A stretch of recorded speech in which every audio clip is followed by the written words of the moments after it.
문건이 우리에게 모두 익숙한 말씀들은 아닐 것 같습니다. 그리고 와중에서도 우리에게 익숙한 성경의 스토리 본문들이 있을 텐데, 오늘 본문도 우리가 익숙하게 생각되는 본문 중에 하나라고 생각을 합니다. 오늘 본문의 상황은 어떻습니까? 이삭은 영적으로 어두워서 하나님께서 뜻하신 영적인 장자 야곱을 바라보지 못했고 에서에게 장자의 축복을 빌어주고자 했습니다. 그러나 하나님은 결국 야곱에게 장자의 축복을 받도록 섭리하셨다라는 겁니다. 그 과정 속에서 우리는 안타까운 모습들을 성경 속에서 보게 됩니다. 누군가를 편애하고, 아버지는 아버지대로, 어머니는 어머니대로 자기가 원하는 자녀를 편애하는 모습, 또 서로를 속고 속이는 가정의 모습을 보게 된다라는 겁니다. 하나님은 결국 하나님께서 뜻하신 일을 이루시지만 이 가정의 안타까운 모습은 그에 따른 문제로 나타나게 되고 있습니다. 오늘 본문이 바로 그 안타까운 모습으로 인해서 이 가정이 마주하게 되는 어떤 상황에 대해서, 이 가정이 가지고 있는 안타까운 모습으로 인해 그 결과적으로 이 가정이 어떤 상황을 맞이하게 되는지가 오늘 본문에 기록되어 있다라는 겁니다. 요즘 TV를 보면 다양한 문제를 겪고 있는 가정의 모습을 다루는 프로그램들이 참 많은 것 같습니다. 자녀의 문제, 자녀와의 관계의 문제, 또 부부간의 문제, 그래서 이혼한 사이나 이혼 직전인 사람들의 문제, 언제나 빠지지 않는 고부간의 문제 등 다양한 관계 속의 문제들, 가정의 문제들을 다루는 프로그램들이 많은 것 같아요. 개인적으로는 처음에는 먹고 놀고 다니고 또 게임하는 프로그램보다는 좀 더 유익이 있다고 생각을 했었는데, 근데 이 프로그램들을 또 시간 될 때마다 가끔씩 보게 되면 사람들이 이 프로그램을 통해 자기가 마주하고 있는 문제의 해법을 찾기보다는 어떤 솔루션을 제시하잖아요. 그 가정의 문제들을 보여주면서 이 가정의 문제를 해결하기 위한 어떤 솔루션을 제공하는데, 사람들이 그것을 지켜보면서 자신의 가정의 문제, 자신의 삶의 문제들의 해법을 거기서 찾아보고자 하기보다는 그 프로그램을 보고 있으면 저럴 바에는 차라리 부모님과 살지 말자, 저럴 바에는 자녀를 낳지 말자, 그냥 이혼을 하거나 결혼을 안 하고 혼자 살자라고 마음먹게 되는 것은 아닐까라는 생각에 그런 프로그램들이 어느 순간 좀 불편해진 것 같습니다. 살아가다 보면 사회 속에서 마주하게 되는 많은 문제들도 있지만 더 우리를 고통스럽게 만들고, 그래서 한숨 쉬게 만들고 견딜 수 없도록 만드는 문제는 가정에서 생기는 문제들인 것 같습니다. 그래서 더 우리의 마음을 아프게 하는 문제들, 우리가 그래서 더 가정을 위해 더 많은 기도를 하고 있지 않습니까? 오늘 본문은 무너질 대로 무너져버린 이삭의 가정의 모습을 적나라하게 보여주고 있습니다. 그런데 우리는 이 가정에 무너져 있는 그 적나라한 모습을 보면서 좌절하고 절망할 것이 아닙니다. 왜냐하면 하나님은 결국 이 가정의 문제를 회복시켜 주시고 이 가정을 통해 계획하신 하나님의 뜻을 이루신다라는 것을 우리는 분명하게 이 성경의 이야기를 통해서, 창세기의 말씀을 통해서 볼 것이기 때문입니다. 하나님은 이 가정의 연약함을 결국 하나님의 선하심, 하나님의 살아계심을, 하나님의 능력을 드러내는 일로 사용하신다라는 겁니다. 사랑하는 성도 여러분, 하나님은 우리의 가정의 연약함도 결국 하나님의 선하심을 드러내는 일로 사용하여 주실 것을 믿으시기를 바랍니다. 저는 오늘 설교의 제목을 나의 한숨을 바꾸시는 하나님이라고 정해 보았습니다. 어떤 문제로 무너져 계십니까? 무엇이 힘들어서 한숨을 푹 쉬고 계십니까? 하나님께서 우리의 깊은 한숨을 하나님을 향한 기도로, 하나님을 향한 감사로, 하나님을 향한 찬양으로 변화시켜 주시는 이 밤이 되기를 소망합니다. 신방을 다니다 보면요, 정말 좌절하고 절망 가운데 울부짖는 가정들을 만나게 돼요. 그 가정들을 만날 때마다 제 마음에 품고 기도하는 것은, 그리고 권면하는 것이 있다면, 성도님 제발 지금의 상황이 영원할 것이라고 생각하지 마셨으면 좋겠어요. 하나님은 지금 이 순간에도, 우리가 고통스럽다 여겨지는 그 순간에도 우리와 함께하여 주시고 하나님의 일하심은 여전히 일하고 계신다라는 것을 믿는다면 지금의 현실이 영원한 것이 아니라 결국 회복될 것이고 결국 형통하게 이루어질 것이고 변화될 것이라는 믿음을 가진다면 지금 이 현실을 이겨낼 수 있을 거라 저는 믿는다고 그렇게 권면을 드립니다. 여러분, 우리에게 이 믿음이 있는 이 밤이 되기를 소망합니다. 우리에게 처해져 있는, 우리 가정에 처해져 있는 수많은 문제들이 영원한 것이 아니라 하나님은 결국 우리의 가정의 연약함과 우리의 삶의 많은 문제들을 결국은 하나님의 선하신 능력으로 바꾸어 주셔서 하나님의 살아계심과 하나님의 영광을 드러내는 일로 사용하여 주실 것을 믿으시기를 바랍니다.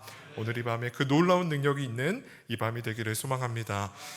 이삭의 가정의 자리에 잡고 있는 한숨, 그 한숨을 지을 수밖에 없는 그 일은 무엇일까? 하나님의 그 일하심이 필요한 일은 무엇일까요? 첫 번째는 형제를 죽이겠다라는 에서의 분노가 이 가정 가운데 가득 차 있습니다.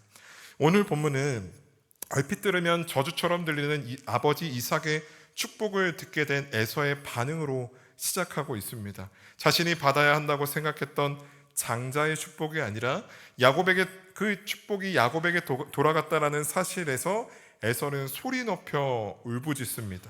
그러나 그런데 변하는 것은 없었습니다. 이삭이 에서에게 빌어줄 수 있는 복은 그 저주같이 느껴지는 복이 전부였기 때문입니다.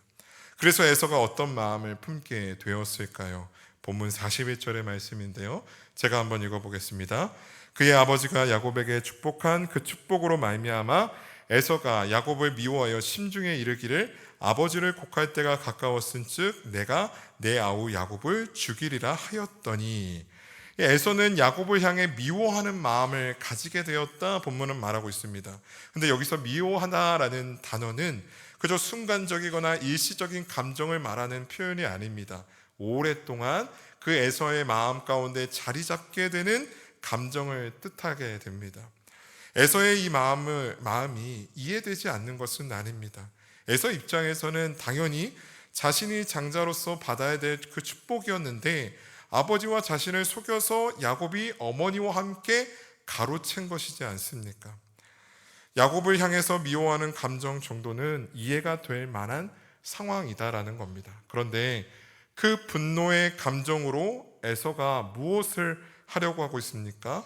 아버지가 곡할 때가 가까웠은즉 내가 내 아우 야곱을 죽이리라 말하고 있어요. 나이든 아버지가 죽게 되면 동생 야곱을 죽여버리겠다라는 겁니다.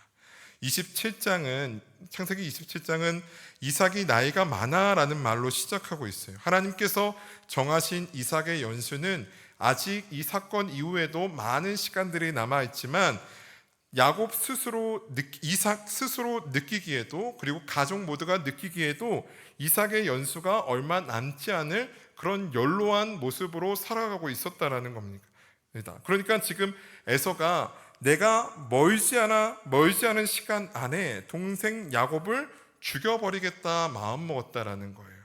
그러니까 아버지가 죽게 되면 동생을 죽이겠다라는 이 말은 얼마 있지 않아서 내가 조만간 이 동생을 죽여버리겠다라는 마음, 그 계획을 품었다라는 겁니다.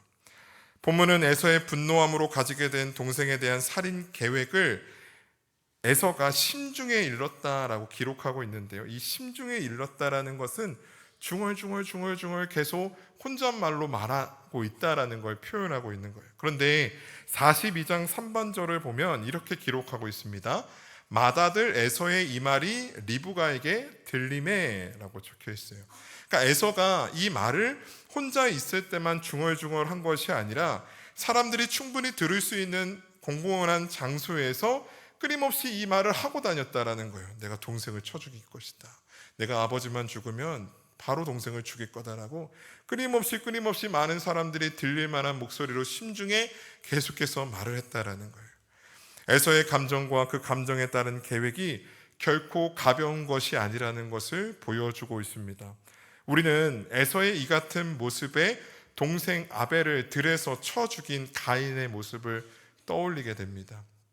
리브가의 태중에 있을 때부터 싸움을 하던 에서와 야곱이 결국 살인으로 끝나는 것은 아닌가라고 본문을 보게 된다라는 것이죠. 너무나 안타까운 가정의 모습이지 않습니까? 우리가 성경의 이야기로서가 아니라 한 가정의 모습으로 이 모습을 지켜본다면 얼마나 안타까운 모습입니까? 형이 동생을 아버지가 죽으면 내가 저 자식을 죽여버리겠다라고 모든 사람이 다 들을 만한 알 정도로 말하고 다닌다라는 이 모습이, 이 상황이 얼마나 안타까운 상황입니까? 자신의 것을 가로챘다라는 분노함으로 형제를 죽이겠다고 마음먹고 있습니다. 이삭은 분명하게 알고 있었습니다. 하나님은 큰 자가 어린 자를 섬기게 될 것이라고 말씀했습니다. 그러니까 처음부터 이삭이 하나님의 뜻하신 대로 야곱에게 축복을 하고자 했다면 야곱과 리브가가 아버지이자 남편을 속이는 일은 없었을 것입니다. 생기지 않았을 에서의 분노라는 거예요. 이삭의 가정에 깊게 자리 잡게 되는 이 상처는 이 가정의 연약함 속에 생긴 상처였다라는 겁니다. 여러분, 그렇다면 우리 가정 안에는 이 같은 상처가 없습니까? 형제를 죽이겠다 마음먹을 정도는 아니어도 어떤 일로 인해서 신뢰하지 못하고 사랑하지 못하게 만들고 닫혀있는 마음에서 내뱉는 말과 행동으로 서로에게 폭력을 가하는 문제가 우리 가정 안에도 자리 잡고 있지는 않습니까? 깊고 깊은 곳에 자리 잡고 있어서 도무지 풀릴 것 같지 않아 보이는 그 문제, 그렇게 그 문제가 우리 가정에 덮어져 있지는 않습니까? 그런데요, 곧 죽을 것 같은 아버지가 죽게 되는 날에 동생을 죽이겠다라는 에서의 분노를, 이 가정의 한숨을 하나님은 바꾸어 내십니다. 창세기 33장 4절의 말씀인데요, 같이 읽어보겠습니다. 에서가 달려와서 그를 맞이하여 안고 목을 어긋맞추어 그와 입맞추어 서로 우니라. 아멘. 사랑하는 성도 여러분, 우리는 하나님께서 이 가정의 상처를 치유해 주셔서 이 가정의 한숨을 바꾸시는 것을 지켜보게 될 것입니다. 지금 보고 있는 이삭 가정의 어두움은 도리어 이 가정을 회복시키시는 하나님의 선하심과 그 능력을 더욱 빛나게 할 것입니다. 이 같은 하나님의 일하심을 우리는 야곱의 아들인 요셉과 그를 애굽에서 팔아버린 형제들과의 만남 속에서도 보게 됩니다. 그리고 우리 가정에서도 보게 될 것임을 믿으시기를 바랍니다. 야곱과 에서를 화해시키셨던 하나님께서 에서와 야곱을 화해시키시고 요셉과 형제들을 화해시키셨던 하나님께서 우리의 가정의 문제, 서로 상처 주고 서로 잡아먹고 서로를 무시하고 신뢰하지 않는 문제 속에 놓여있는 우리의 가정의 관계의 문제를 하나님은 바꾸어 주실 것임을 믿으시기를 바랍니다. 어떤 일로 상처받고 서로를 사랑하지 못하고 신뢰하지 못하는 그런 많은 문제들에 놓여있다면 소망하시기 바랍니다. 기대하시기를 바랍니다. 그 문제 때문에 좌절하고 절망하는 것이 아니라 그 문제를 통해서 일하시는 하나님의 일하심을 기대하시기를 바랍니다. 하나님은 우리의 한숨을, 우리의 삶의 고통을 하나님을 향한 기대와 소망과 감사로 변화시키실 수 있는 능치 못할 일이 없는 하나님이심을 믿으시기를 바랍니다. 두 번째로 이삭의 가정에 자리 잡고 있는 한숨, 하나님의 놀라운 능력으로 한숨을 변화시키시는 하나님의 놀라운 능력을 경험해야만 하는 일은 무엇이었을까? 두 번째는 함께하지 못하는 야곱의 처지가 이 가정에 자리 잡고 있습니다. 아버지가 곡할 때가 가까웠은즉 내가 내 아우 야곱을 죽이리라 라고 에서가 말했다라는 소식을 듣게 된 리브가는 어떻게 반응하고 있죠? 42절의 말씀입니다. 같이 한번 읽어보겠습니다. 맏아들 에서의 이 말이 리브가에게 들림에 이에 사람을 보내어 작은 아들 야곱을 불러 그에게 이르되 내 형 에서가 너를 죽여 그 한을 풀려 하니. 이 리브가는 야곱에게 사람을 보내서 이 사실을 알리고 있습니다. 직접 야곱을 만나서 이 소식을 전하고 있지 않다라는 걸 보여주고 있는데요. 이것은 이삭이 에서를 축복하고자 했을 때 리브가가 직접 야곱에게 이 같은 사실을 알리는 모습과는 대조되는 모습입니다. 그러니까 이것은 1차적으로 야곱이 지금 리브가와 함께 있지 않다라는 정보를 제공하고 있습니다. 그리고 나아가서 야곱이 처한 상황이 리브가가 그를 직접 만나서는 안 되는 상황에 놓여 있다라는 것을 보여주고 있습니다. 어떤 상황입니까? 야곱이 처한 상황은 무엇이었습니까? 앞이 잘 보이지 않는 아버지를 속여서 복을 가로챈 상황이었습니다. 그리고 아버지 이삭은 이 사실을 알게 되었죠. 안전이 보장되는 상황에서 아버지 이삭이 자신을 부르기 전에는 몸을 숨겨 피해 있어야만 하는 상황이 야곱의 상황이었다라는 겁니다. 게다가 사냥꾼으로서 호전적인 에서는 그에게 더 큰 위협이었습니다.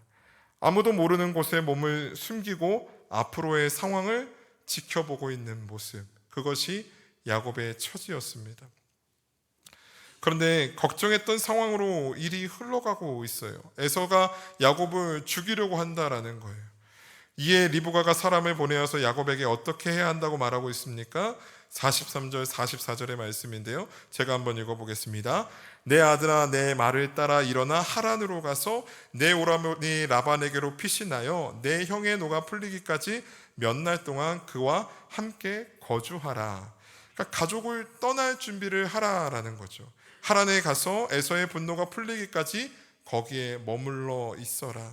잠시 몸을 피해 상황을 지켜먹으면 된다 생각했는데 야곱은 아버지 이삭과 형 에서, 자신을 사랑하는 어머니 리브가와 함께하지 못하는 처지에 놓여지게 되었다라는 겁니다. 사랑하는 가족과 함께하지 못하는 상황, 사랑하는 가족들이 함께할 수 없는 상황에 놓여있는 이삭 가정의 모습을 오늘 본문은 우리에게 적나라하게 보여주고 있습니다. 사실 한편으로는 야곱이 가족들과 함께하지 못하고 라반의 집으로 떠나 있어야 하는 시간은 하나님께서 그를 통해서 이루어 가실 일을 위해서도 필요한 상황과 시간이었습니다. 그러나 분명한 것은 피할 수 없는 이별이 이 가정 안에 찾아왔다라는 거예요. 그것이 이 가정의 연약함이 원인이 되어 찾아왔다라는 거죠. 여러분, 우리 가정 안에도 이같이 함께하지 못하는 상황들이 있지 않습니까?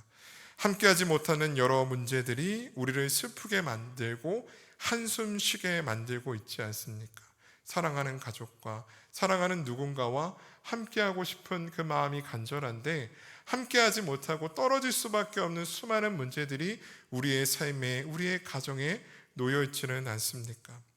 리브가는 며칠이면 에서의 분노가 풀리게 될 것이라고, 그러면 다시 야곱이 이 가정에 함께할 수 있을 거라고 기대했습니다. 그러나 그녀의 기대와는 다르게 야곱은 적어도 20년의 시간 동안 가족과 함께하지 못하게 되어 버립니다.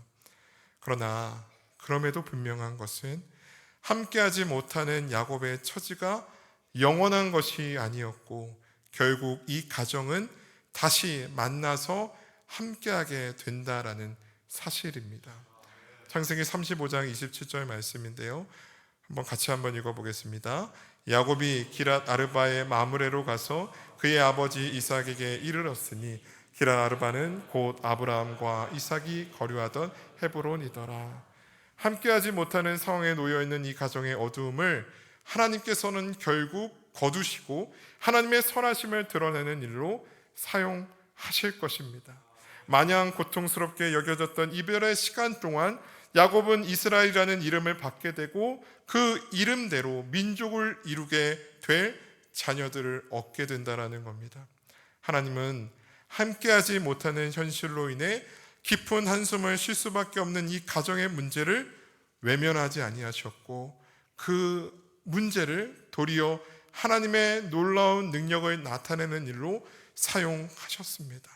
사랑하는 성도 여러분, 여러 관계의 문제와 경제적인 문제들로 함께하지 못하는 어려움에 놓여있는 우리 가정이 있습니까? 그 문제로 깊은 한숨을 내쉬고 계십니까?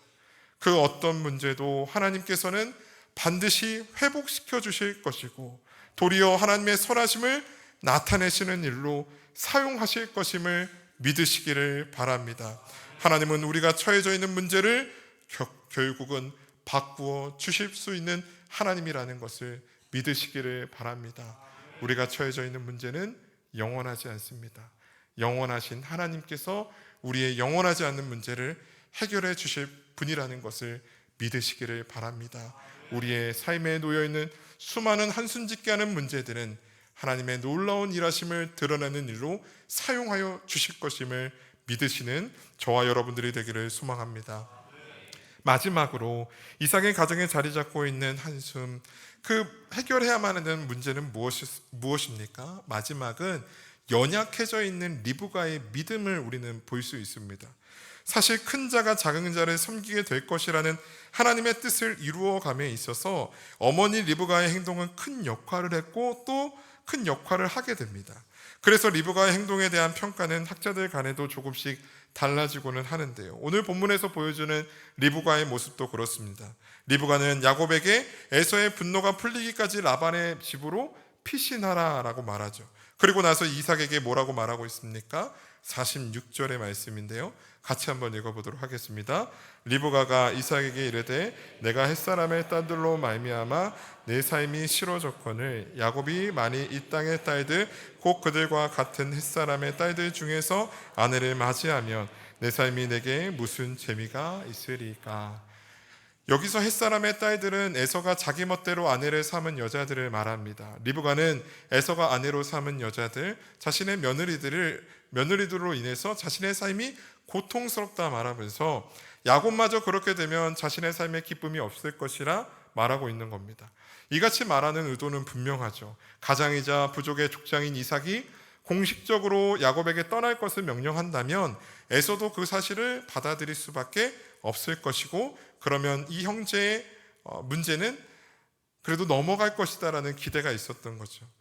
시아버지 아브라함이 그랬던 것처럼 가나안 여인이 아닌 하란에서 아내를 얻도록 야곱을 떠나게 하자라고 말하고 있는 겁니다. 이 같은 일을 주도하고 있는 리브가의 행동은 사실 하나님의 계획하심과 일치합니다. 그런데 그렇다고 마냥 리브가의 행동을 긍정적으로 평가하기에는 아쉬움이 남는다라는 거죠. 먼저 본질적으로 야곱을 하란으로 떠나보내고자 한 리브가의 의도는 에서의 분노로 인한 살인을 피하고자 한 것이기 때문입니다. 45절을 읽어보겠습니다. 내 형의 분노가 풀려 내가 자기에게 행하는 것을 잊어버리거든 내가 곧 사람을 보내어 너를 거기서 불러오리라. 어찌 하루에 너희 둘을 이르랴. 그러니까 리브가의 행동이 믿음의 행동이었다면 그가 믿음으로 붙잡았던 말씀은 야곱과 에서가 그녀의 태중에 있을 때 하나님이 말씀하셨던 그 말씀이어야 합니다. 무슨 말씀입니까? 큰 자가 작은 자를 섬기게 될 것이다. 조금 더 가깝게는 어떤 말씀을 붙잡아야 됐을까요? 속여서 받아낸 축복이지만 이삭은 야곱에게 분명하게 장자의 복을 빌어 주었다라는 겁니다. 27장 29절의 말씀인데요. 제가 한번 읽어보겠습니다. 만민이 너를 섬기고 열국이 내게 굴복하리니 내가 형제들의 주가 되고 내 어머니의 아들들이 내게 굴복하며 너를 저주하는 자는 저주를 받고 너를 축복하는 자는 복을 받기를 원하노라. 그러니까 리브가가 그토록 받아내고자 했던 이삭의 축복대로 하나님께서 야곱에게 복을 내려주신다고 믿었다면 에서의 분노함을 보고 야곱의 죽음이 걱정하지는 않았을 거다라는 겁니다. 아브라함이 우리에게 보여준 믿음은 어떤 믿음이었습니까? 약속의 아들 이삭을 하나님께 번제물로 드리는 명령에 순종하는 믿음이었습니다. 히브리서 11장은 아브라함이 어떻게 그런 믿음을 가지고 그 믿음의 행동을 할 수 있었는지 뭐라고 기록하고 있습니까? 히브리서 11장 19절 말씀인데요. 같이 한번 읽어보겠습니다. 그가 하나님의 능히 이삭을 죽은 자 가운데서 다시 살리실 줄로 생각한지라. 비오건대 그를 죽은 자 가운데서 도로 받은 것이니라. 그러니까 아브라함까지는 아니어도 하나님의 계획이 야곱을 통해 분명하게 있다라는 사실을 리브가가 온전하게 믿었다면 적어도 에서의 손에 야곱이 죽을 것이라고 믿어야 죽지는 않을 것이라는 믿음이 그에게 있어야 하지 않았을까요? 여러분, 리브가가 어떤 여인입니까? 아브라함처럼 믿음을 가지고 고향과 친척과 아버지의 집을 떠나온 여인이었습니다. 우리는 연약해져 있는 리브가의 믿음을 지금 이삭 가정의 상황 속에서 발견할 수 있었다라는 겁니다. 그렇게 믿음으로 가정을 그 말씀 붙잡고 하나님의 일하심을 기대하며 떠나왔던 여인이 리브가였는데, 이 가정의 문제 앞에서 연약해져 있는 리브가의 믿음을 보게 된다라는 겁니다. 여러분, 우리 가정에서도 이 같은 문제가 있지 않습니까? 먼저 나 자신을 비춰볼 수 있습니다. 나의 믿음이 연약해져 있지는 않습니까? 배우자가, 자녀들이 이 같은 문제에 놓여 있지 않습니까? 믿음이 연약해져 있는 상태에 놓여 있는 가족들이 있지 않습니까? 어렸을 때 나를 따라서 오랫동안 즐겁게 신앙생활했던 자녀들이 깊은 방학 중에 있는 가정들이 참 많지 않습니까? 코로나로 인해서 그 신앙이 다 무너져 있는 남편과 아내들이 우리의 가정에 참 많이 있지 않습니까? 사랑하는 성도 여러분, 하나님은 끝내 리브가에게 보여주실 것입니다. 큰 자가 작은 자를 섬기게 되는 것을 보게 될 것입니다. 야곱이 생육하여 번성하여 여러 민족을 이루게 될 자가 됨을 그녀가 보게 될 것입니다. 자신의 속임과 깨가 성공해서가 아니라 약속하신 말씀을 이루어 가시는, 자신의 연약함과 이 가정의 상처를 회복시키셔서 한숨을 감사와 찬양으로 바꾸시는 하나님의 일하심을 리브가는 결국 보게 될 것입니다. 여러분, 믿음이 연약해져 있는 우리 가족들에게 하나님께서는 분명하게 하나님의 일하심을 보여주실 것임을 믿으시기 바랍니다. 하나님께서는 이삭의 가정이 보여주고 있는 이 연약함들, 깊은 한숨을 쉴 수밖에 없는 상황들을 하나님의 뜻과 능력을 나타내사 감사와 찬양으로 바꾸어 주실 것입니다. 사랑하는 여러분, 우리 가정의 연약함들이 영원하지 않을 것입니다. 하나님께서 반드시 바꾸어 주셔서 하나님의 선하심과 능력을 나타낼 것임을 믿으시기를 바랍니다. 하나님은 능치 못할 일이 없으신 하나님이신 줄 믿습니다. 어떤 문제로 우리의 가정이 어려움에 놓여 있습니까? 하나님의 능력을 믿고 하나님의 일하심을 기대하시기 바랍니다. 그때 보라, 내가 새 일을 행할 것이다 말씀하시는 하나님의 새 일을 경험하게 될 줄 믿습니다. 마지막으로 이사야 43장 19절 21절 함께 읽기를 원합니다. 우리 함께 읽겠습니다. 보라, 내가 새 일을 행하리니 이제 나타낼 것이라. 너희가 그것을 알지 못하겠느냐? 반드시 내가 광야의 길을, 사막의 강을 내리니 장차 들짐승 곧 승냥이와 타조도 나를 존경할 것은 내가 광야의 물을, 사막의 강들을 내어 내 백성 내가 택한 자에게 마시게 할 것임이라. 이 백성은 내가 나를 위하여 지었나니 나를 찬송하게 하려 함이니라. 아멘. 하나님은 슬퍼하고 애통하며 한숨 짓는 우리의 삶을 외면하지 아니하시고 새 일을 행하시는 하나님이시라는 것을 믿으시기를 바랍니다. 한숨이 아니라 하나님을 찬양하고 하나님을 감사하고 하나님을 예배하고 하나님께 영광 올려드리는 우리의 삶으로 세워주실 것임을 믿으시기를 바랍니다. 오늘 우리가 본문 속에서 보게 되는 이삭 가정의 연약한 모습들, 다 무너져 있는 모습들, 하나님이 해결해 주셔야 되는 모습들을 우리는 함께 지켜보았습니다. 형제를 죽이겠다라는 그 분노에 차오른 에서의 분노와 함께하지 못하고 있는 야곱의 처지와 연약해져 있는 리브가의 믿음을 우리는 보게 됩니다. 그 모습이 우리의 가정의 모습이지 않습니까? 수많은 관계의 문제들로 서로를 미워하고 서로를 사랑하지 않고 어느 순간 단절되어 있는 우리의 가정의 수많은 문제들, 우리의 자녀들이, 우리의 배우자가, 우리의 가족들이 무너져 내려있는 그 믿음의 상태를 우리가 너무나 잘 알고 있지 않습니까? 사랑하는 여러분, 오늘 이 밤에 그 모든 한숨을, 우리의 삶의 모든 한숨을 하나님을 향한 찬양과 감사로 변화시켜 주시는 하나님의 일하심을 함께 기대하며 나아갈 수 있는, 기도하며 나아갈 수 있는 저와 여러분들이 되기를 소망합니다. 그때 하나님께서 행하시는 새 일을 오늘 이 밤에 우리가 보게 될 줄 믿습니다. 허락하신 말씀 기억하면서 함께 찬양하기를 원합니다.